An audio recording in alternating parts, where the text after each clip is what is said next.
Отон Кодугулу Ленги Федеральный университет студенттары түрәбіт тылынан төһә таба суруяларын тургуталлар. Бүгін үрдік өрәк кахатын сүрін корпуғығар сақалы диктаны ыттылар. Арас факультеттарға үйеренер әдер жон түрт аудитория арақсан сүргунан үләні толырдылар.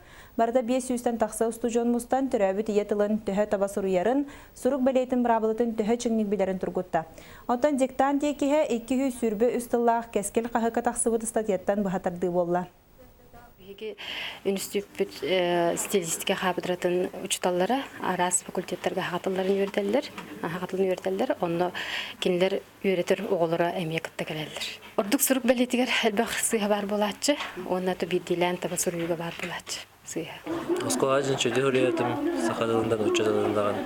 Түн білген улахан білімім хоқ әрәлі үшәді суруйым демен бәверілік. Университет үрдінен ан бастан ытылыбы диктан түмігін олуны 12 күнігер хетінер ектірі. Онуға 10 туйгун үләне талан студенттарға бастың сұруқсут, туйгун сұруқсуттен анал ат тұттарылыға.